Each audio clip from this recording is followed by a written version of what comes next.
ಮೊದಲಿಗೆ ಜನ್ಮದಾತೆಯನ್ನು ಜಗನ್ಮಾತೆಯನ್ನು ಸ್ಮರಿಸಿಕೊಂಡು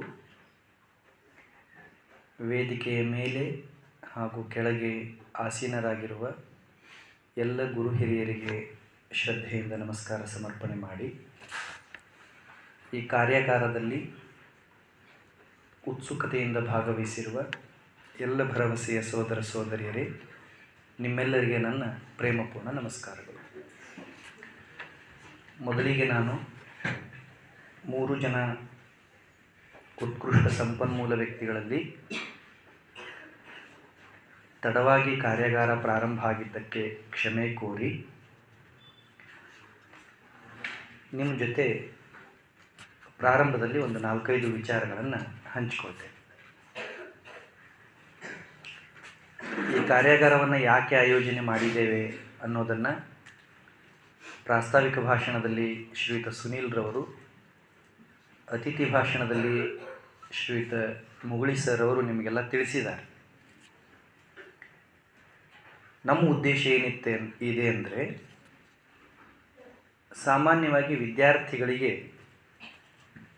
ಅದು ಬುದ್ಧಿವಂತ ವಿದ್ಯಾರ್ಥಿ ಇರಲಿ ಅಥವಾ ಸ್ವಲ್ಪ ಕಡಿಮೆ ಬುದ್ಧಿ ಇರೋ ವಿದ್ಯಾರ್ಥಿ ಆಗಲಿ, ಕೆಲವು ವಿಷಯಗಳಲ್ಲಿ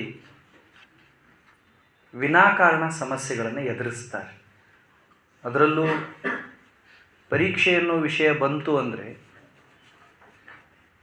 ಎಷ್ಟೋ ಬುದ್ಧಿವಂತ ವಿದ್ಯಾರ್ಥಿಗಳು ಕೂಡ ಎಡುತ್ತಾರೆ, ಸಣ್ಣ ಸಣ್ಣ ತಪ್ಪುಗಳನ್ನು ಮಾಡ್ತಾರೆ.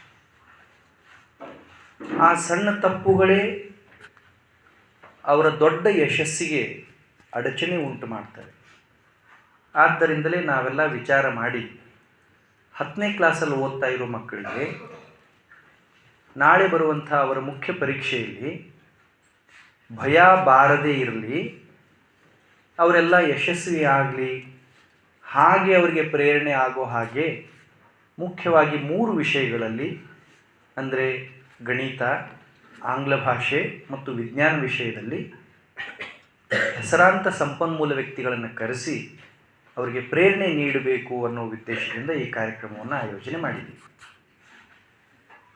ಅವರಂತೂ ಈಗ ನಿಮಗೆಲ್ಲರಿಗೆ 3 ವಿಷಯಗಳಲ್ಲಿ ನೀವು ಹೇಗೆ ಅಭ್ಯಾಸ ಮಾಡಬೇಕು, ಪರೀಕ್ಷೆ ಬರೀಬೇಕು, ಯಶಸ್ಸು ಸಂಪಾದನೆ ಮಾಡಬೇಕು ಅನ್ನೋದಕ್ಕೆ ಸರಳ ಉಪಾಯಗಳನ್ನು ನಿಮಗೆ ತಿಳಿಸ್ತಾರೆ.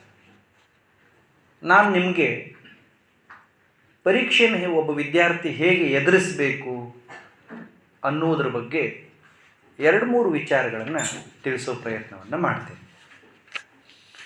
ವಿದ್ಯಾರ್ಥಿ ಜೀವನದಲ್ಲಿ ಪರೀಕ್ಷೆ ಅನ್ನೋದು, ಎಕ್ಸಾಮ್ ಅನ್ನೋದು, ತನ್ನ ಕಲಿಕಾ ಸಾಮರ್ಥ್ಯವನ್ನು, ಜ್ಞಾನವನ್ನು, ತಿಳುವಳಿಕಾ ಕೌಶಲ್ಯವನ್ನು ತಪಾಸು ಮಾಡಿಕೊಳ್ಳೋದಕ್ಕೆ ಒಂದು ಅವಕಾಶ. ಸರಿಯಾಗಿ ಕೇಳಿಸ್ಕೊಳ್ಳಿ ಈ ಶಬ್ದಗಳನ್ನು. ಒಬ್ಬ ವಿದ್ಯಾರ್ಥಿಗೆ ತನ್ನ ಹೆತ್ತವರು ಮತ್ತು ಸುತ್ತಲಿನವರಿಗೆ ಮತ್ತು ಗುರುಗಳಿಗೆ ಏನಾದರೂ ಅಭಿಮಾನ ಮೂಡಿಸೋದಕ್ಕೆ ಪರೀಕ್ಷೆ ಅನ್ನೋದೊಂದು ಸುವರ್ಣ ಅವಕಾಶ. ಬಹಳ ಜನಕ್ಕೆ ಅಪ್ಪ ಅಮ್ಮ, ಗುರುಗಳು ಮತ್ತು ಬಂಧು ಬಾಂಧವಗಳಿಗೆ ಏನಾದರೂ ಕೊಡಬೇಕು, ಏನಾದರೂ ಮಾಡಬೇಕು ಅನ್ನೋ ಆಸೆ ಇರುತ್ತಲ್ಲ, ಆ ಆಸೆ ತೀರಿಸಿಕೊಳ್ಳೋದಕ್ಕೆ, ಆಸೆ ಪೂರ್ಣ ಮಾಡಿಕೊಳ್ಳೋದಕ್ಕೆ ಪರೀಕ್ಷೆ ಅನ್ನೋದು ಒಂದು ಸುವರ್ಣ ಅವಕಾಶ. ಆದರೆ ಏನು ಮಾಡೋದು? ಬಹುತೇಕ ವಿದ್ಯಾರ್ಥಿಗಳಿಗೆ ಪರೀಕ್ಷೆ ಒಂದು ಬಿಟ್ಟು ಬಾಕಿ ಎಲ್ಲ ಇಷ್ಟ ಆಗುತ್ತೆ. ಯಾಕೆ ಅಂದರೆ ಪರೀಕ್ಷೆ ಅಂದರೆ ಭಯ ಇರುತ್ತೆ. ಎಲ್ಲರೂ ಕ್ಲಾಸ್ ರೂಮಲ್ಲಿ, ಊರಲ್ಲಿ, ಓಣಿಯಲ್ಲಿ, ಗೆಳೆಯರೊಳಗಡೆ ಶೂರರು, ವೀರರು, ಧೀರರು ಇರ್ತಾರೆ. ಎಕ್ಸಾಮ್ ಹಾಲಲ್ಲಿ ಹೋಗಿ ಕೂತ್ಕೊಂಡ ತಕ್ಷಣ ಏನಾಗುತ್ತೋ ಗೊತ್ತಿಲ್ಲ, ಒಳಗಡೆನೆ ಏನೇನೋ ಪ್ರಾರಂಭ ಆಗ್ತದೆ. ನಾನು ಮೇಷ್ಟ್ರಾಗಿ ಭಾಳ ಸರಿ ಎಕ್ಸಾಮ್ ಹಾಲಲ್ಲಿ ನೋಡಿದ್ದೀನಿ, ಎಷ್ಟೋ ಹುಡುಗರಿಗೆ ಜ್ವರ ಬರ್ತವೆ, ಇನ್ನು ಎಷ್ಟೋ ಹುಡುಗರಿಗೆ ತಲೆ ತಿರುಗ್ತವೆ, ಇನ್ನು ಎಷ್ಟೋ ಹುಡುಗರನ್ನ ಹೊತ್ಕೊಂಡು ಹೋಗಬೇಕು ಹಾಸ್ಪಿಟ್ಲಿಗೆ ಎಕ್ಸಾಮಲ್ಲಿ ಮಾತ್ರ. ಅದೇ ಆಟ ಆಡೋಣ ಅಂದರೆ ಇಲ್ಲದ್ದೆಲ್ಲ ಧೈರ್ಯ ಬರುತ್ತೆ, ಊಟ ಮಾಡೋಣ ಅಂದರೆ ಇವ್ರು ಹಿಡಿಯೋರೇ ಇರೋದಿಲ್ಲ. ಈ ಆಟ ಮತ್ತು ಊಟದೊಳಗಡೆ ಇರೋ ಮನಸ್ಥಿತಿ ಪಾಠ ಮತ್ತು ಪರೀಕ್ಷೆಯೊಳಗಡೆ ಬರಲಿಲ್ಲ ಅಂದರೆ ನಾವು ಕಲ್ತದ್ರ ಉಪಯೋಗ ಏನು? ಅದಕ್ಕೆ ನಾವು ಭಯಮುಕ್ತ ಆಗಬೇಕು, ಈ ಭಯನ ಹೋಗಲಾಡಿಸಬೇಕು ಅನ್ನೋ ಕಾರಣಕ್ಕಾಗಿ ಈ ಕಾರ್ಯಾಗಾರವನ್ನು ನಿಮ್ಗೆ ಆಯೋಜನೆ ಮಾಡಿದ್ವಿ. ಡಾನ್ ಬ್ರೌನ್ ಅಂತ ಹೇಳಿ ಅಮೇರಿಕದ ಒಬ್ಬ ನಾವೆಲಿಸ್ಟ್, ಕಾದಂಬರಿಕಾರದ್ದು ಒಂದು ಮಾತಿದೆ, ಬಹಳ ಸುಂದರ ಮಾತದು. ಜಗತ್ತಿನ ಎಲ್ಲ ಆಯುಧಗಳಲ್ಲಿ ಅತ್ಯಂತ ಸುಲಭವಾಗಿ ನಮ್ಮನ್ನು ಸೋಲಿಸಬಹುದಾದ ಆಯುಧವೆಂದರೆ ಭಯ ಅಂತ ಒಂದು ಮಾತಿದೆ. ಭಯ. ನಿಮಗೆ ಭಯ ಅಂದರೆ ಏನು ಗೊತ್ತಿದೆಯಾ? ಐತೋ ಇಲ್ಲೋ? ಭಯ ಅಂದರೆ ಏನು ಗೊತ್ತಿದೆಯಾ? ಯಾರಿಗಾದ್ರೂ ಗೊತ್ತಿದೆಯಾ ಇಲ್ಲಿರೋದು? ನಮ್ಮದು ಉದ್ದೇಶನೇ ಅದಿದೆ, ಭಯ ಬಿಡಿಸಬೇಕಾಗಿದೆ ಮತ್ತು ನಿಮ್ಮನ್ನು ಯಶಸ್ಸಿನ ಕಡೆ ಕರ್ಕೊಂಡು ಹೋಗಬೇಕಾಗಿದೆ. ಭಯ ಬಿಡಿಸಿದ ಮೇಲೆ ಕರ್ಕೊಂಡು ಹೋಗೋ ಅಗತ್ಯ ಏನೂ ಇಲ್ಲ. ಭಯ ಅಂದರೆ ಏನು ಯಾರಿಗಾದ್ರೂ ಗೊತ್ತಿದೆಯಾ? Can anybody? ನೀವೆಲ್ಲ ಶಾಲೆಗೆ ಹೋಗ್ತಿರಲ್ಲ, ಅಂಜಿದಿರೋ ಅಂಜಿಲ್ವೋ ಯಾವಾಗಾದರೂ? ಬಹುತೇಕ ಅಂಜಿಲಾರ ದಿನಾನೇ ಇರಲಿಕ್ಕಿಲ್ಲ. ಭಯ ಅಂದರೆ ಏನು, ಅಂಜಿಕೆ ಅಂದರೆ ಏನು? ಸುಮ್ಮನೆ ಯಾರಾದರೂ ಒಂದು ಪ್ರಯೋಗ ಮಾಡಿ ಹೇಳು.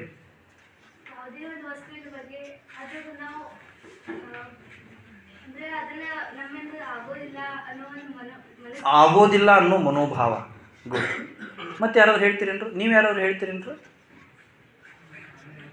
ಸರಿ, ಏನ್ರಿ ನೀವು ಹೇಳ್ತೀರಿ ಅಂತ ಕರ್ಕೊಂಡು ಬಂದು ಕುಣ್ಸ್ಯಾರ ನಮ್ಮನ್ನು. ನೋಡ್ರಿ ಸರ್, ನಿಮ್ದೇನೈತಿ ನೀವು ಮಾಡ್ರಿ, ನಮ್ದೇನೈತಿ. ಭಯ ಅಂದರೆ ಏನು ಅಂತ ಹೇಳ್ತೇನೆ ನೋಡಿ, ಕೇಳಿಸ್ಕೊಳ್ಳಿ. ಆಕೆ ಹೇಳಿದ ಹಾಗೆ ಭಯ ಅಂದರೆ ನಕಾರಾತ್ಮಕ ಪ್ರಜ್ಞಾ ಪ್ರವಾಹ. ಆಗೋದಿಲ್ಲ ಅನ್ನೋ ವಿಚಾರ ನಮ್ಮೊಳಗಡೆ ಹೆಚ್ಚಾಗಿ ಒಟ್ಟೊಟ್ಟಿಗೆ ಬರೋದಕ್ಕೆ ಪ್ರಾರಂಭ ಮಾಡ್ತು ಅಂದರೆ ಅದಕ್ಕೆ ಭಯ ಅಂತ ಕರೀತಾರೆ. ಆಗೋದಿಲ್ಲ, ಆಗುತ್ತೆ ಅನ್ನೋ ವಿಚಾರ ಜಗತ್ತಿನಲ್ಲಿ ಯಾವುದೂ ಇಲ್ಲ, ಅದೆಲ್ಲ ನಮ್ಮ ಮನಸ್ಥಿತಿ ಮೇಲೆ ನಿರ್ಮಾಣ ಆಗಿರ್ತದೆ. ಆದರೂ ನಾವೇ ನಮಗೆ ಗೊತ್ತಿರಲಾರದ ಹಾಗೆ ನಮ್ಮ ಒಳಗಡೆ ಅಂಥ ನಕಾರಾತ್ಮಕ ವಿಚಾರಗಳ ಬುದ್ಧಿನ ಕಟ್ಟಿಟ್ಕೊಂಡು ಬಿಟ್ಟೆವು ಅಂದರೆ ಯಾವಾಗಲಾದರೂ ಒಂದು ಸರಿ ಅದು ಸ್ಫೋಟ ಆಗುತ್ತೆ, ಬರ್ಸ್ಟ್ ಆಗುತ್ತೆ. ಆ ಬರ್ಸ್ಟ್ಗೆ ಭಯ ಅಂತ ಕರೀತಾರೆ, ಇಂಗ್ಲೀಷ್ನಲ್ಲಿ ಫಿಯರ್ ಅಂತ ಕರೀತಾರೆ.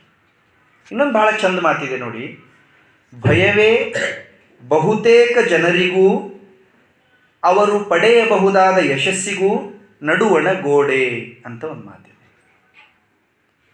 ಭಯವೇ ಬಹುತೇಕ ಜನರಿಗೂ ಅವರು ಪಡೆಯಬಹುದಾದ ಯಶಸ್ಸಿಗೂ ನಡುವಣ ಗೋಡೆ.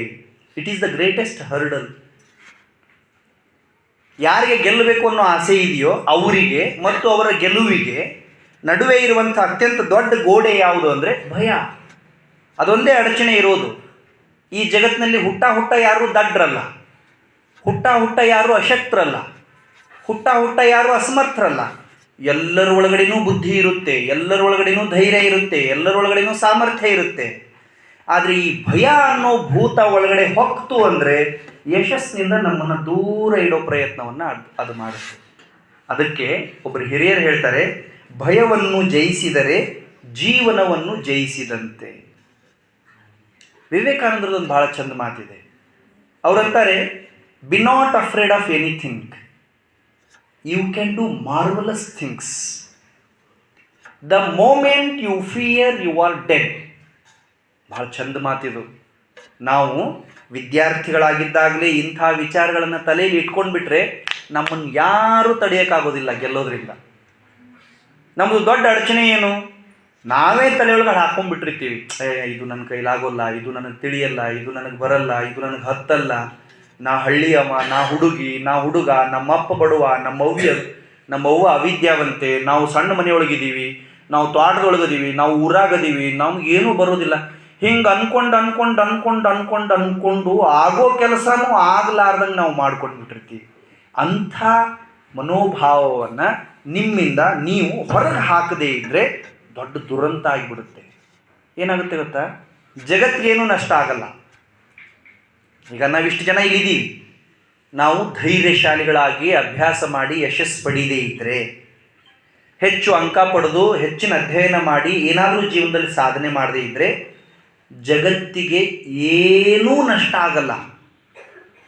ಆದರೆ ನಾವು ಮಾತ್ರ ಜಗತ್ತಿನ ಅತ್ಯಂತ ಸುಂದರ ಕ್ಷಣಗಳನ್ನು ಕಳ್ಕೊಳ್ತೀವಿ.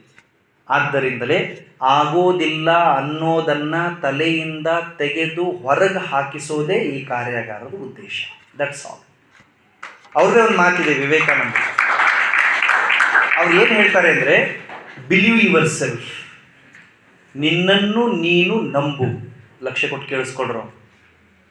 ಬಿಲೀವ್ ಯುವರ್ ಸೆಲ್ಫ್, ನಿನ್ನನ್ನು ನೀನು ನಂಬು. You are the creator of your own destiny. ನಿನ್ನ ಹಣೆ ಬರಹವನ್ನು ನೀನೇ ಬರೆಯೋದು ಅಂತ ಹೇಳ್ತಾರೆ. ಈ ಭಯ ಹೋಗಬೇಕಾದ್ರೆ ನಾವೇನು ಮಾಡಬೇಕು ಅನ್ನೋದಕ್ಕೆ ಉತ್ತರ ಈ ಮಾತು. ನಾವು ಅಂಜಬಾರ್ದು, ಅಳುಕಬಾರ್ದು, ಅಧೀರ ಆಗಬಾರ್ದು ಅಂದರೆ ಏನು ಮಾಡಬೇಕು? Number 1, we have to believe our self. ನಮ್ಮನ್ನು ನಾವು ನಂಬಬೇಕು. ನಮ್ಮನ್ನು ನಾವು ನಂಬದೇ ಇದ್ದರೆ ಈಗೋ ಡಿಪ್ಲೆಷನ್ ಅಂತ ಒಂದು ಕ್ರಿಯೆ ನಡೀತದೆ. It is purely scientific psychological thing. Ego depletion ಅಂದರೆ ಏನು ಗೊತ್ತಾ? ಒಂದು ಸಾರಿ ನಾವು ಅಂಜಿದೆವು ಅಂದರೆ, ಒಂದು ಸಾರಿ ಭಯ ನಮ್ಮೊಳಗಡೆ ಬಂತು ಅಂದರೆ ನಮ್ಮ ಇಚ್ಛಾಶಕ್ತಿಯನ್ನು ಅದು ಕ್ಷೀಣಿಸ್ತದೆ. ಮಾಡಬೇಕು, ಓದಬೇಕು ಅನ್ನೋ ಭಾವ ಏನು ಒಳಗಡೆ ಇರ್ತದಲ್ಲ, ಅದನ್ನು ಅದು ಕ್ಷೀಣಿಸ್ತದೆ. ಒಮ್ಮೆ ಇಚ್ಛಾಶಕ್ತಿ ಕ್ಷೀಣಿಸೋದಕ್ಕೆ ಪ್ರಾರಂಭ ಆಯಿತು ಅಂದರೆ ಪ್ರಯತ್ನ ಕಡಿಮೆ ಆಗ್ತದೆ, ಗುರಿಯಿಂದ ನಾವು ವಿಮುಖರಾಗ್ತೀವಿ, ಹತಾಶೆಗೆ ಒಳಗಾಗ್ತೀವಿ, ಕೈಯಲ್ಲಿರೋ ಸುಂದರವಾದ ಅವಕಾಶಗಳನ್ನು ಕಳ್ಕೊಳ್ತೀವಿ. ಕುಂಟ ನೆಪ ಹೇಳಿ 10 ಪೈಕಿ 11 ಪರಿಸಿ ಪೈಕಿ ಗೋವಿಂದ ಅನ್ನೋ ಹಾಗೆ ಯಾವುದಕ್ಕೂ ಪ್ರಯೋಜನ ಬಾರಲಾರ್ದ ಹಾಗೆ ಉಂಡು ತಿಂದು ಜೀವನ ಕಳೆಯೋದಕ್ಕೆ ತಯಾರಿ ಆಗ್ತೀವಿ. ಉಂಡು ತಿಂದು ಜೀವನ ಕಳೆದ್ರೆ ನಮ್ಮ ತಾಯಿ ತಂದೆ ತಲೆ ಎತ್ತು ಹಾಗೆ ಯಾರು ಮಾಡೋರು? ಎಲ್ಲರಂಗೆ ನಾವು ಆಗಿಬಿಟ್ಟು ಅಂದರೆ ಒಂದಿನ ನಮ್ಮ ಮನೆಗೂ ಎಲ್ಲ ಟಿ ವಿಯವರು ಓಡಿ ಬಂದು ನಮ್ಮ ಮನೇನೂ ರೆಕಾರ್ಡ್ ಮಾಡೋದು ಯಾವಾಗ? ನಮ್ಮ ಅಪ್ಪದ್ದು ನಮ್ಮ ಒಂದು ಹೆಸರು ಪೇಪರಲ್ಲಿ ಬರೋ ಹಾಗೆ ಮಾಡೋದು ಯಾವಾಗ? ಅದಕ್ಕೆ ಪ್ರೀತಿಯ ಸೋದರ ಸೋದರಿಯರೇ, ನಿಮ್ಮ ಶಾಲೆಯಲ್ಲಿ ನಿಮ್ಮ ಗುರುಗಳೆಲ್ಲ ಇಂಥ ಅನೇಕ ವಿಷಯಗಳನ್ನು ನಿಮಗೆ ತಿಳಿಸಿರ್ತಾರೆ. ಈಗ ಅತೀ ಮುಖ್ಯವಾದ ಸಮಯದಲ್ಲಿ ನೀವಿದ್ದೀರಿ.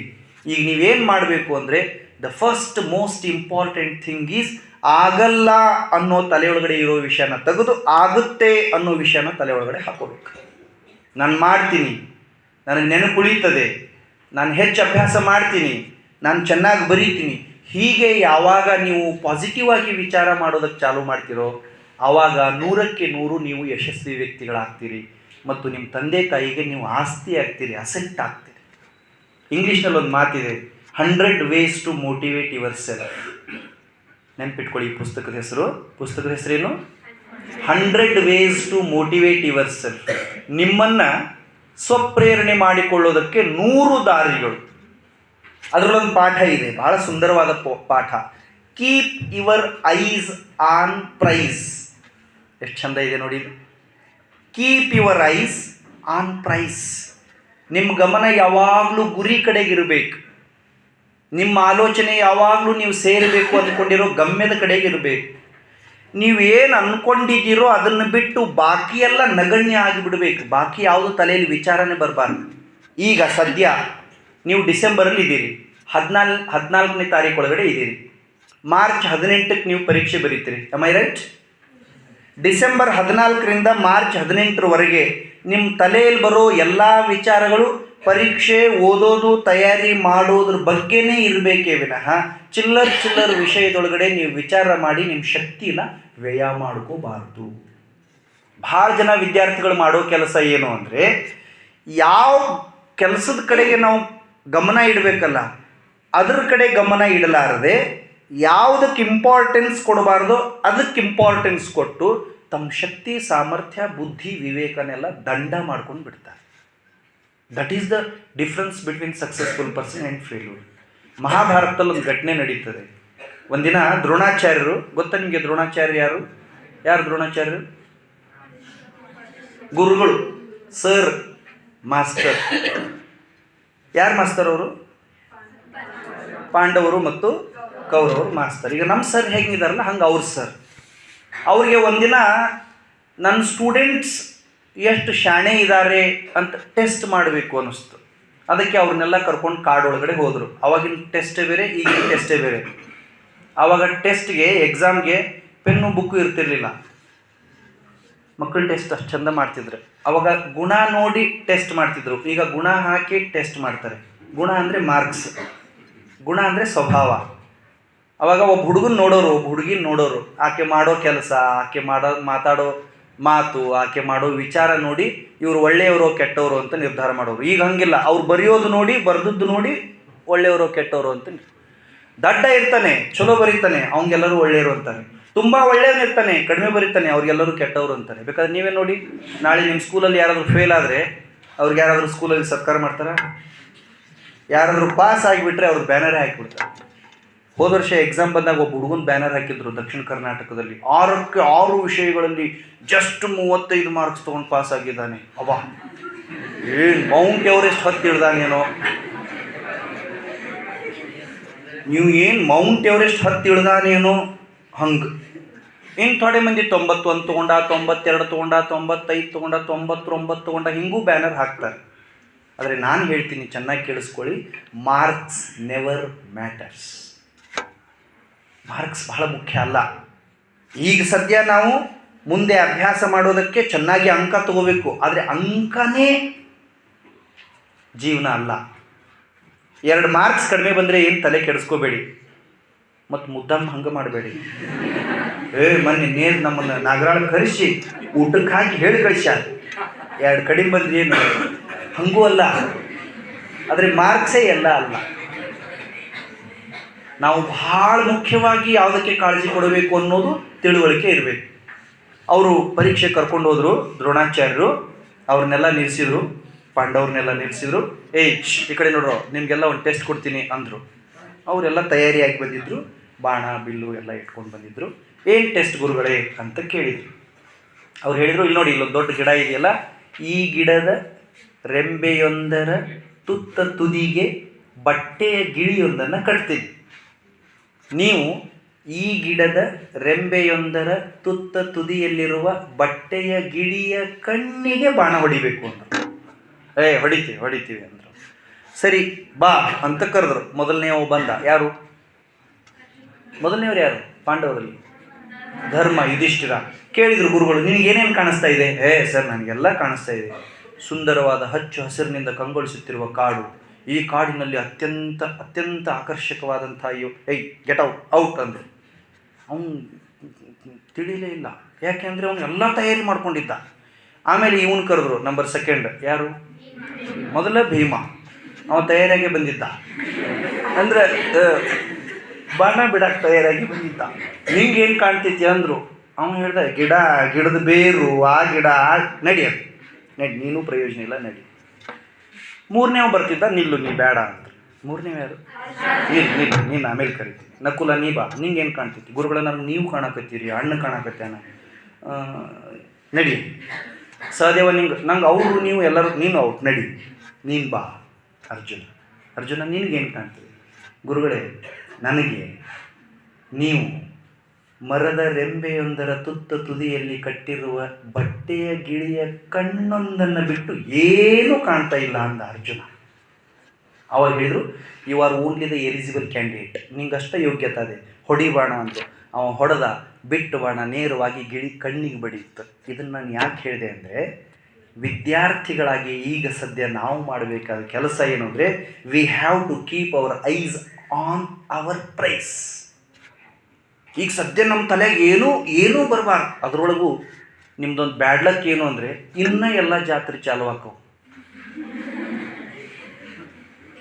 ಶಾಲೆಗೂ ಜಾತ್ರೆ, ಊರಾಗೂ ಜಾತ್ರೆ, ಇನ್ನೂ ಹಬ್ಬ ಚಾಲು ಆಕವು, ಇನ್ನೂ ಮದುವೆ ಚಾಲು ಆಕವು. ಹಿಂಗೆ ನಮ್ಮನ್ನು ಗುರಿಯಿಂದ ವಿಮುಖ ಮಾಡುವಂಥ ಎಲ್ಲ ಅಡಚಣೆಗಳನ್ನು ಬಿಟ್ಟು ನಮ್ಮ ತಲೆಯಲ್ಲಿ ನಾವು ಸಾಧಿಸಬೇಕಾದ ಗುರಿ ಒಂದೇ ಇತ್ತು ಅಂದರೆ ನಾವು ಯಶಸ್ವಿ ವ್ಯಕ್ತಿಗಳಾಗ್ತೀವಿ. ಆದ್ದರಿಂದ ಪ್ರೀತಿಯ ಸೋದರ ಸೋದರಿಯರೇ, ಲಕ್ಷ್ಯ ಕೊಟ್ಟು ಕೇಳಿ. ಈಗ ಸದ್ಯ ನಿಮ್ಮ ಗುರಿ ಏನಿರಬೇಕು? ಪರೀಕ್ಷೆ. ನೀವು ನಿಮ್ಮ ಜೀವನದಲ್ಲಿ ಮೊದಲನೇ ಸರಿ ಪರೀಕ್ಷೆ ಬರೆಯೋದಕ್ಕೆ ಹೋಗ್ತಾ ಇದ್ದೀರಾ? ಎಷ್ಟು ಪರೀಕ್ಷೆ ಬರೆದಿದ್ದೀರಿ ಇಷ್ಟು ವರ್ಷದಲ್ಲಿ? ವರ್ಷಕ್ಕೆ 5 ಲೆಕ್ಕ ಹಿಡಿದ್ರು. 1ನೇ ಕ್ಲಾಸಿಂದ 9ನೇ ಕ್ಲಾಸ್ 45 ಪರೀಕ್ಷೆ ಆದವು. ಈ ವರ್ಷ ಒಂದು 4 ಹಿಡ್ಕೊಂಡ್ರು, 49 ಮುಗಿದಾವೆ. 49 ಪರೀಕ್ಷೆ ಬರೆದ ಮೇಲೂ 50ನೇ ಪರೀಕ್ಷೆ ಬರೆಯೋದಕ್ಕೆ ನಮಗೆ ಭಯ ಇತ್ತು ಅಂದರೆ ನಾವು ವಿದ್ಯಾರ್ಥಿಗಳೇ ಅಲ್ಲ. ಬರೆದಿದ್ದೀವಲ್ಲ, ಬರೆಯೋದು ಗೊತ್ತಿದೆ, ಓದೋದು ಗೊತ್ತಿದೆ, ಎಲ್ಲ ಗೊತ್ತಿದ್ದು ನಾವು ಅಂಜಿದರೆ ರಾತ್ರಿ ನೋಡಿದ ಬಾವಿಗೆ ಹಗಲು ಬಿದ್ದಂತೆ ಆಗ್ತದೆ. ಅದಕ್ಕೆ ಅಂಜಬೇಡಿ, ಅಳಕಬೇಡಿ, ಅಭ್ಯಾಸ ಮಾತ್ರ ಬಿಡಬೇಡಿ. ಯಾವ ಕಾರಣಕ್ಕೂ ಹೆದರಬೇಡಿ, ಯಾವ ವಿಷಯಕ್ಕೂ ಹೆದರಬೇಡಿ. ಇನ್ನು ನಮ್ಮ ತಲೆಯಲ್ಲಿ ಕೆಲವ್ರಿಗಂತೂ ಹಿಂಗೆ ಭಯ ಇದೆ, ಮ್ಯಾಥ್ಸ್ ಅಂದರೆ ಜ್ವರ ಬರ್ತದೆ. ಮೊದಲೇ ಚಳಿಗಾಲ ಮತ್ತು ಚಳಿ ಜ್ವರನೇ ಹೆಚ್ಚಾಗ್ತದೆ. ಈ ಇಂಗ್ಲೀಷ್ ಅಂದರೆ ಕೆಲವ್ರಿಗಂತೂ this and that and good and but ಅನ್ನಕ್ಕೆ ಎಷ್ಟು ತ್ರಾಸ ಮಾಡ್ಕೋತೀವಿ ಅಲ್ಲ. ನೋ, ಯಾವ ವಿಷಯನೂ ಕಠಿಣ ಅಲ್ಲ, ಯಾವ ವಿಷಯನೂ ಸುಲಭ ಅಲ್ಲ. ಆದರೆ ನಾವು ಸ್ವಲ್ಪ ನಿಮ್ಮ ಶಾಲೆಗಳಲ್ಲಿ ಈ ಕನ್ನಡ, ಹಿಂದಿ, ಸಮಾಜ ವಿಜ್ಞಾನದಲ್ಲಿ ಸ್ವಲ್ಪ ನಿಮಗೆ ಹೆಚ್ಚಿನ ಪ್ರೇರಣೆ ಸಿಕ್ಕಿರ್ತದೆ, ನಿಮಗೂ ಆ ವಿಷಯಗಳಲ್ಲಿ ಆಸಕ್ತಿ ಇರ್ತದೆ. ಈ ವಿಷಯಗಳಲ್ಲೂ ಸ್ವಲ್ಪ ಪ್ರೇರಣೆ ಸಿಗಲಿ ಅನ್ನೋ ಕಾರಣಕ್ಕೆ ಈ 3 ವಿಷಯಗಳನ್ನು ಇಟ್ಟಿದ್ದೀನಿ. ನಾನು ಹೇಳಿದ್ನಲ್ಲ, ಅಸಾಧ್ಯ ಯಾವುದೂ ಇಲ್ಲ ಅಂತ. ಅದಕ್ಕೊಂದು ಸಣ್ಣ ಜ್ವಲಂತ ಘಟನೆ ಹೇಳಿ ನನ್ನ ಭಾಷಣ ಮುಗಿಸ್ತೀನಿ. ನೀವು ನ್ಯೂಸ್ ಪೇಪರ್ ಓದ್ತೀರಾ? ಹಾಂ, ಯಾವ ಪೇಪರ್ ಓದ್ತೀರಿ?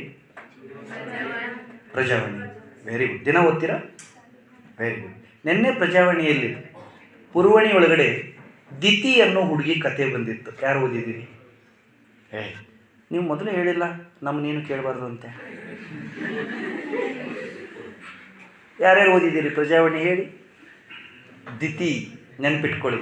ವಿಜಯಪುರ ಜಿಲ್ಲೆ ಸಿಂದಗಿ ತಾಲೂಕು ದಿತಿ ಶೆರ್ವಾಡ್ ಅಂತ ಒಬ್ಬ ಹುಡುಗಿ ಇದ್ದಾಳೆ. ಆ ಹುಡುಗಿದ ಸಾಧನೆ ಕೇಳಿದರೆ ನಮಗೆ ತಲೆ ತಿರುಗಬೇಕು. ಆಕೆ 100ಕ್ಕಿಂತ ಹೆಚ್ಚು ವಚನಗಳನ್ನು ಹೇಳ್ತಾಳೆ. ಆಕೆಗೆ ಪ್ರಭು ಶ್ರೀರಾಮಚಂದ್ರನ ಎಲ್ಲ ವಂಶಜರ ಹೆಸರುಗಳು ಗೊತ್ತಿದ್ದಾವೆ. 100-150 ಹೆಸರು ಹೇಳ್ತಾಳೆ. 40ಕ್ಕಿಂತ ಹೆಚ್ಚು ಸಂಸ್ಕೃತ ಶ್ಲೋಕಗಳನ್ನು ಹೇಳ್ತಾಳೆ.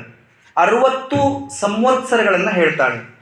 ಶಬರಿಮಲೆ ಬೆಟ್ಟ ಇದೆಯಲ್ಲ, ಆ ಬೆಟ್ಟದಲ್ಲಿ ಎಷ್ಟು ಮೆಟ್ಲಿದೆ? 18 ಮೆಟ್ಲಿದೆ. ಒಂದೊಂದು ಮೆಟ್ಲಿಂದ ಅರ್ಥ ಏನು ಅಂತ ಆಕೆ ಹೇಳ್ತಾಳೆ. ಸುಮಾರು 30ಕ್ಕಿಂತ ಹೆಚ್ಚು ಒಡಪುಗಳನ್ನು ಹೇಳ್ತಾಳೆ. ನಮ್ಮ ರಾಷ್ಟ್ರಧ್ವಜದಲ್ಲಿರುವ ಅಶೋಕ ಚಕ್ರ, ಆ ಚಕ್ರದೊಳಗಡೆ ಎಷ್ಟು ಗೆರೆ ಇದೆ? ಒಂದೊಂದು ಗೆರೆಗೂ ಒಂದೊಂದು ಅರ್ಥ ಇದೆಯಂತೆ. ಹಿಸ್ಟ್ರಿ ಲೆಕ್ಚರಾಗಿ ನನಗೆ ಗೊತ್ತಿಲ್ಲ. ಆಕೆಗೆ ಆ 24 ಗೆರೆಗಳ ಅರ್ಥನ ವ್ಯಾಖ್ಯಾನ ಮಾಡೋದು ಗೊತ್ತಿದೆ. ಅಷ್ಟೇ ಅಲ್ಲ, ಭಾರತ ದೇಶದ ಯಾವುದೇ ಪ್ರಮುಖ ಪಟ್ಟಣ ಹೇಳಿ ಆ ಪಟ್ಟಣದೊಳಗಡೆ ಇರೋ ದೇವಾಲಯದ ಹೆಸರು ಆಕೆ ಹೇಳ್ತಾಳೆ. ದಿತಿ. ಆಕೆ ವಯಸ್ಸು ಎಷ್ಟು ಗೊತ್ತಾ? 4 ವರ್ಷ.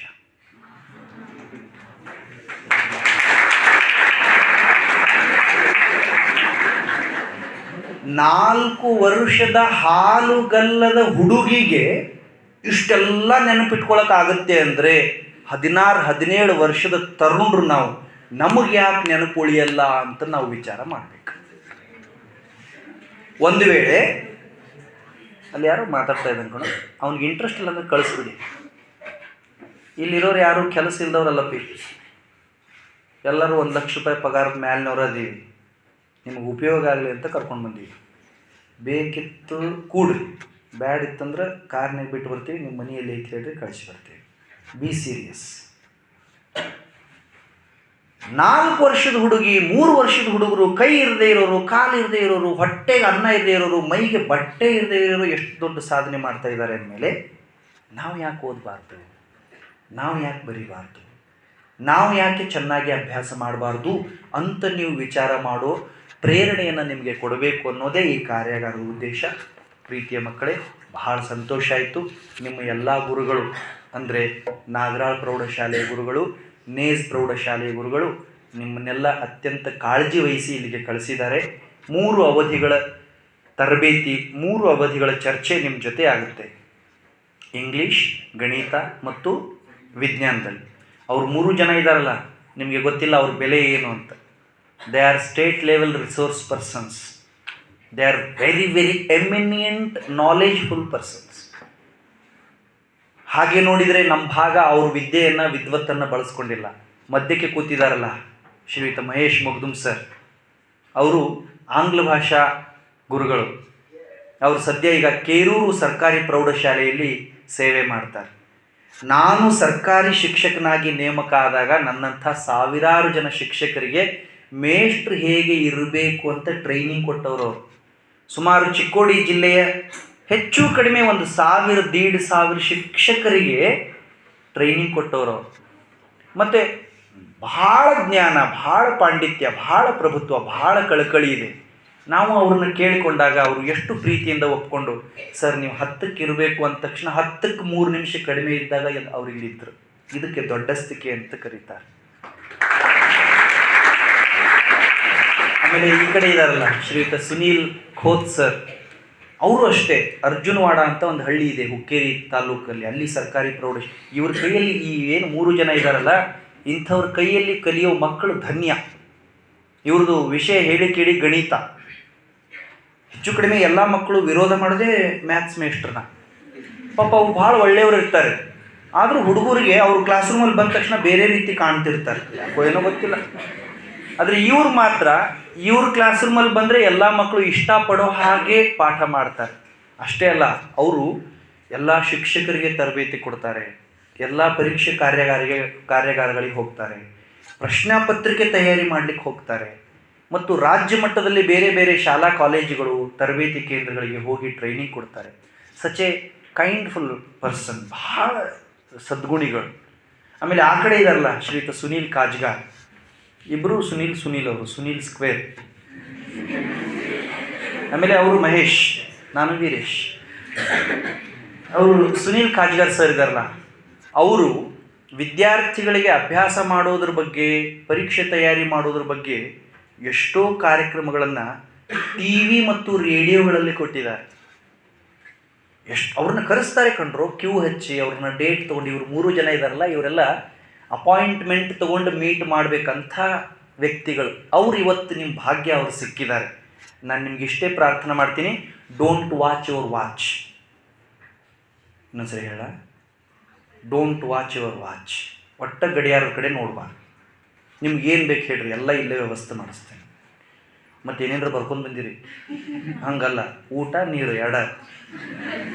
ಒಟ್ಟ ಗಡಿಯಾರದ ಕಡೆ ಕಾಳಜಿ ಮಾಡಬೇಡಿ. ನಿಮ್ಮ ಪೇರೆಂಟ್ಸ್ಗೆ ಏನಾರ ಅನಾನುಕೂಲ ಇದ್ರೆ, ಮನ್ಯಾಗ ಏನಾರ ದಗದಿದ್ರೆ ಹೇಳ್ರಿ, ಒಂದು ತಾಸು ನಾವು ಯಾರು ಹೋಗಿ ಮಾಡಿ ಬರ್ತೀವಿ.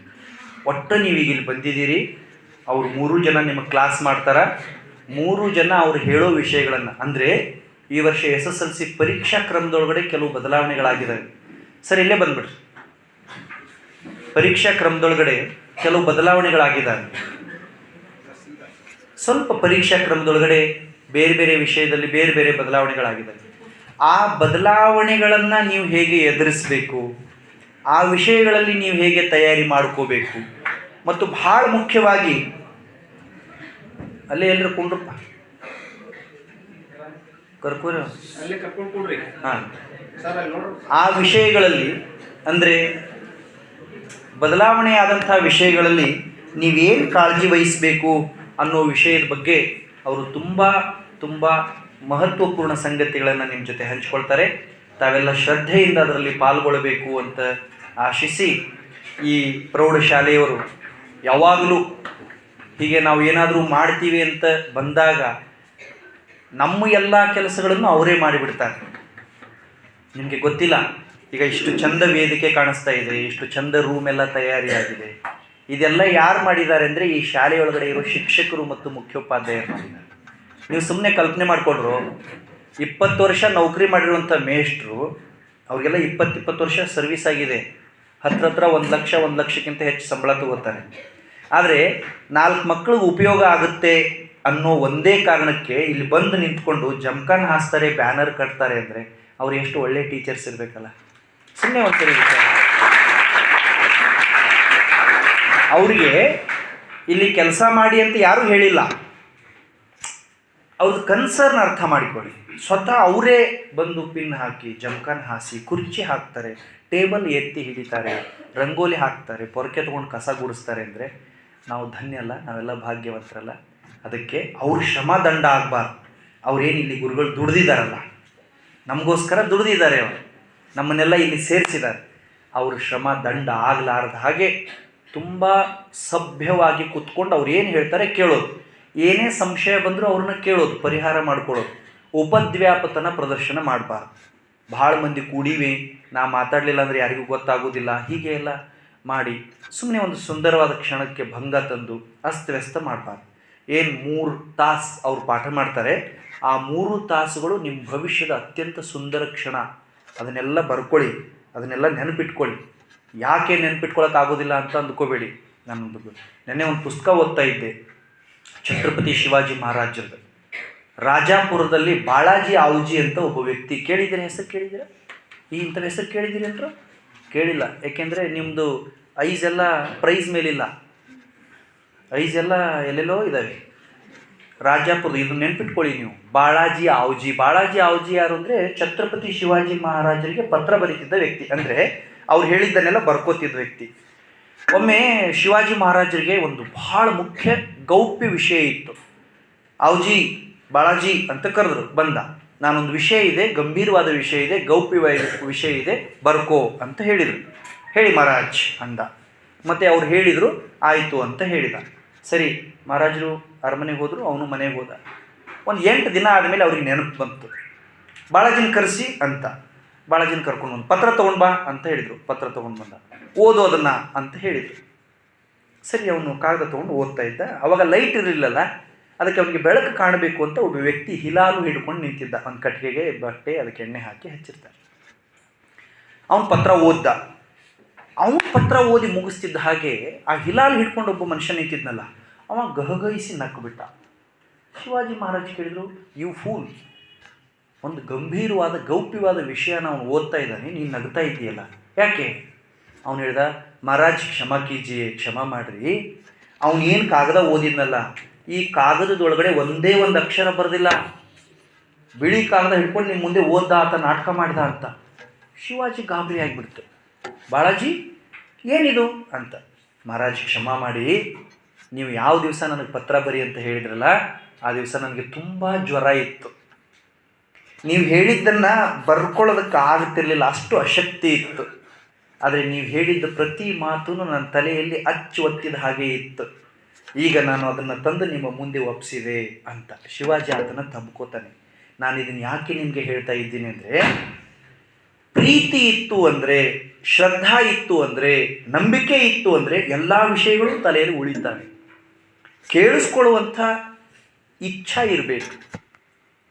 ಇಲ್ಲ, ಇದು ನಮ್ಗೆ ಉಪಯೋಗ ಆಗುತ್ತೆ, ನಮ್ಮ ಸರ್ ಬಾಯಿಂದ ಬರೋ ಪ್ರತಿ ಮಾತೂ ಉಪಯೋಗ ಆಗುತ್ತೆ ಅನ್ನೋ ಇಚ್ಛಾ ಇರಬೇಕು. ಈಗ ನಿಮ್ಮ ಶಾಲೆಯಲ್ಲಿ ಏನು ಪಾಠ ಮಾಡಿದಾರಲ್ಲ, ಗಣಿತ, ವಿಜ್ಞಾನ, ಇಂಗ್ಲೀಷ್, ಅವರು ಹೇಳಿಲ್ಲ ಅಂತಲ್ಲ, ಅಥವಾ ಬೇರೆ ವಿಷಯದ ಗುರುಗಳೇ ಇದ್ದಾರಲ್ಲ, ಅವ್ರೇನು ಹೇಳಿಲ್ಲ ಅಂತಲ್ಲ, ಆದರೂ ಸ್ವಲ್ಪ ಇದೊಂಥರ ಸಪ್ಲಿಮೆಂಟ್ರಿ ಫುಡ್, ಇನ್ನೊಂದು ಸ್ವಲ್ಪ ನಿಮಗೆ ಶಕ್ತಿ ಸಾಮರ್ಥ್ಯ ಬರಲಿ ಅನ್ನೋ ಕಾರಣಕ್ಕೆ ಇದನ್ನು ನಾವು ಆಯೋಜನೆ ಮಾಡಿದ್ದೀವಿ. ಬಹಳ ಸಂತೋಷ ಆಯಿತು. ಎಲ್ಲ ಸಂಪನ್ಮೂಲ ವ್ಯಕ್ತಿಗಳಿಗೆ ವೇದಿಕೆ ವತಿಯಿಂದ ನಾನು ಕೃತಜ್ಞತಾಪೂರ್ವಕವಾಗಿ ಗೌರವ ಸಮರ್ಪಣೆ ಮಾಡಿ, ಇಲ್ಲಿರುವ ಎಲ್ಲ ಹಿರಿಯರಿಗೆ ನಾನು ನಮಸ್ಕಾರ ಅರ್ಪಣೆ ಮಾಡಿ, ಇದು ಮುಗಿದ ತಕ್ಷಣ, ಅಂದರೆ ಈಗ ನನ್ನ ಭಾಷಣ ಆಗಿ ಇನ್ನೊಂದು 2-3 ಮಾತು ಅವ್ರು ಹೇಳ್ತಾರೆ, ಮುಗಿದ ತಕ್ಷಣ ನಿಮಗೆ 8 ನಿಮಿಷ ಬ್ರೇಕ್ ಇರುತ್ತೆ. ನೀವು ಎಲ್ಲರೂ ವಿತ್ ಯುವರ್ ಬ್ಯಾಗ್ ಆ ಕಡೆ ಹೋಗಿಬಿಡ್ಬೇಕು. ಒಂದು ಸ್ವಲ್ಪ ತಿರುಗಾಡಿ ಕಾಲು ಹಗುರು ಮಾಡ್ಕೊಂಡು ಬನ್ನಿ. ಒಂದು ಸರಿ ಬಂದು ಕೂತ ಮೇಲೆ 2 ಸೆಷನ್ ಆಗೋವರೆಗೂ ಬಿಡೋದಿಲ್ಲ, ಅಂದರೆ ಪ್ರಸಾದಕ್ಕೆ. ಆಮೇಲೆ 2 ಸೆಷನ್ ಮುಗೀತದೆ. 2 ಮುಗಿದ ತಕ್ಷಣ ಎಲ್ಲರೂ ಸೇರಿ ಪ್ರಸಾದ ಮಾಡೋಣ. ಶಾಲೆ ಗ್ರೌಂಡಲ್ಲಿ ಎಲ್ಲರೂ ಕೂಡಿ ಕೂತ್ಕೊಂಡು ಹೊಟ್ಟೆ ತುಂಬ ಪ್ರಸಾದ ಮಾಡೋಣ. ಪ್ರಸಾದ ಗುಡಿಯಾಗಿದ್ದು ಇಷ್ಟಪಡ್ತಾರೆ, ಹಾಗೆ ತಿಳ್ಕೊಬೇಡಿ. ಶಿಸ್ತು ಪ್ರಸಾದ ತೊಗೊಳ್ರಿ. ಅದಾದಮೇಲೆ ಬಂದು ಹೆಂಗೂ ತಣ್ಣಗಿರ್ತೈತಿ ರೂಮು, 3ನೇ ಸೆಷನ್ ಮಾಡೋಣ. 3ನೇ ಸೆಷನ್ ಒಂದು ಮಾಡಿ ಆಮೇಲೆ ಎಲ್ಲ ಸೇರಿ ಒಂದು ನೆನಪಿಗೆ ಒಂದು ಗ್ರೂಪ್ ಫೋಟೋ ತಗೊಳ್ಳೋಣ. SSLC ರಿಸಲ್ಟ್ ಬಂದಾಗ ಆ ಗ್ರೂಪ್ ಫೋಟೋ ಇಟ್ಕೊಂಡು ನೀವು ಹೇಳಬೇಕು, ಅವತ್ತು ನಾವು ಅಲ್ಲಿ ಕಾರ್ಯಾಗಾರಕ್ಕೆ ಹೋದಾಗ ಇವರು 3 ಜನ ಹೇಳಿದ್ರಿಂದ ನನ್ನ ಮಾರ್ಕ್ಸ್ ನೋಡು, ಈ ವಿಷಯದಲ್ಲಿ ಇಷ್ಟು ಹೆಚ್ಚಾಯಿತು, ಈ ವಿಷಯದಲ್ಲಿ ಇಷ್ಟು ಹೆಚ್ಚಾಯಿತು ಅಂತ.